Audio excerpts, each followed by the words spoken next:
Sziasztok! Lássuk, milyen tanács, milyen üzenet érkezik most nekünk. Lássuk.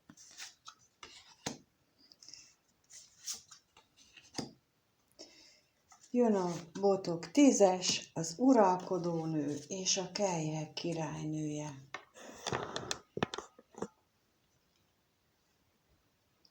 Csodálatos lapok. Nagyon-nagyon szépek.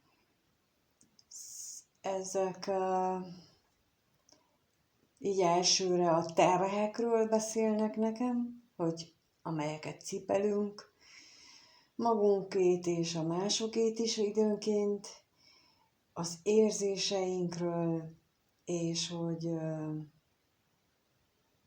mivé tudunk válni, mire vagyunk képesek.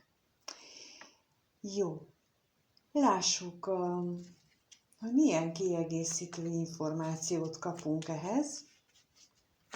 Kíváncsi vagyok, hogy milyen kiegészítő információ lap jön a botok 10-eséhez. Botok 10-esére jön a gólya és a kígyó. Az uralkodónőre pedig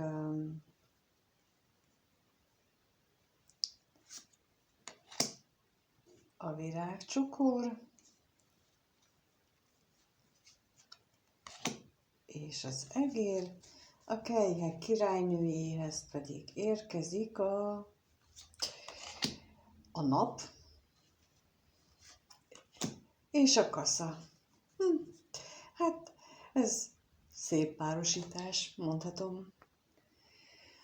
Akkor a kiegészítő információkkal együtt úgy módosítanám, amit az előbb elmondtam, a botok 10-eséről, ugye az, hogy cipeljük mások a magunk és mások terheit. Észre sem vesszük, hogy néhányan, hogy vesszük magunkra a mások terheit.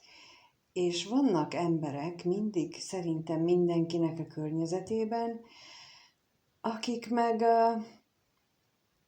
nagyon ügyesen eljátsszák azt, hogy tudják lepakolni magukról a terheket, átadni másoknak.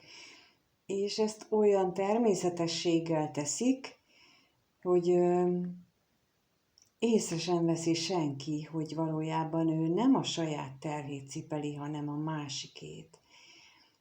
És a tanács itt most erről szól, hogy vegyük észre, kinek a terhét cipeljük. Ki az, aki helyett mi csináljuk meg a dolgokat. Mert hogy ő mindig azt mondja, hogy például ilyenek vannak, vagy lehetnek, hogy ő például neki nincs erre ideje. És tényleg nincsen ideje, de nekem sincsen, meg neked sincsen több időd, csak mi úgy szervezzük az életünket, hogy legyen.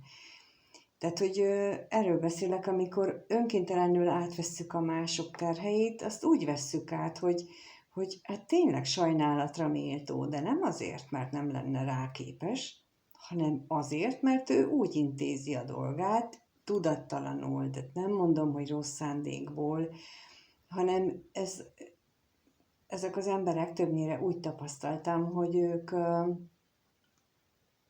valahogy úgy nőnek fel, úgy élik meg az életüket, hogy egész életükben másokra támaszkodnak, és más emberekkel cipeltetik a terheiket, más emberekkel oldatják meg a feladataikat. Ők azok, akiket sokszor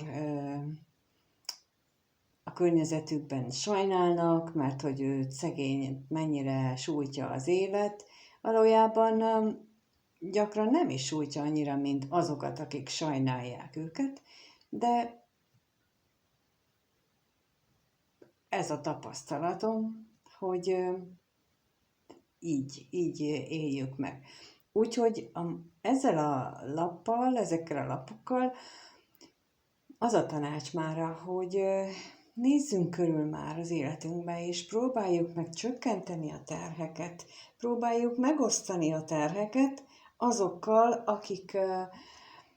akikre számíthatunk. És itt jön a képbe a következő, a Kejhek királynője lapok, és a hozzátartozó lapok, hogy ne csak azt nézzük meg, hogy kinek a terhét cipeljük, hanem azt is nézzük meg, hogy ki az a környezetünkben, akire számíthatunk, akihez mi fordulhatunk, aki nekünk ad érzelmi támogatást, aki elfogad bennünket a hibánkkal együtt is, és akinek úgy is jó vagyunk, ahogy vagyunk. Mindegy, hogy az illető férfi vagy nő, tehát itt most a Kejhek királynőjét nem csak nőre lehet értelmezni, ez egy érzelmi megnyilvánulás, ami jöhet akár egy baráttól, egy férfitól, a párunktól, bárhonnan. A lényeg az, hogy ő úgy fogad el bennünket, amilyenek vagyunk, úgy szeret, amilyenek vagyunk, hozzá mehetünk vigaszér, ő mellettünk fog állni, és a tanácsnak ez a része erre vonatkozik, hogy gondoljuk végig, hogy ki az életünkben. Ki az, aki támogat bennünket abban, hogy mi megéljük azt, akik mi lehetünk. És ha képesek vagyunk csökkenteni a terheinket, képesek vagyunk azokat az embereket felismerni, akik támogatnak bennünket érzelmileg is, akkor sokkal könnyebben megélhetjük az életünknek a pozitív oldalát, a napsütéses oldalát, ha már ugye a kasszával levágjuk azokat a visszahúzó sallangokat, amelyek megakadályoztak eddig bennünket abban, hogy az élet napos oldalán járjunk. És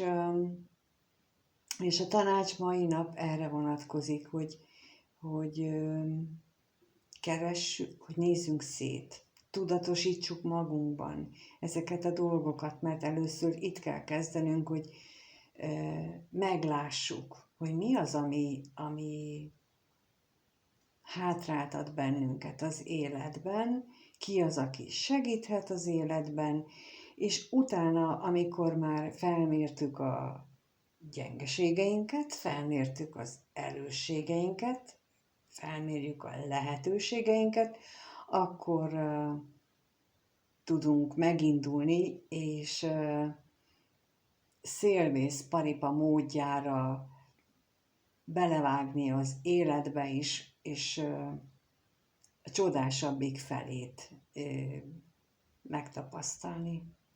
Mert hogy ott van a virágcsokor, a jutalom, és uralkodhatunk a saját életünk felett. Én nagyon kívánom, hogy minél többen tapasztaljátok meg ezt, és minél többötöknek legyen hozzá ereje, hogy ezt így felmérje, és meglépje azokat a szükséges lépéseket, amik ide vezetnek. És köszönöm, ha itt vagy, megnézted, lájkolsz, feliratkozol, és csodaszép napot kívánok mindenkinek. Sziasztok!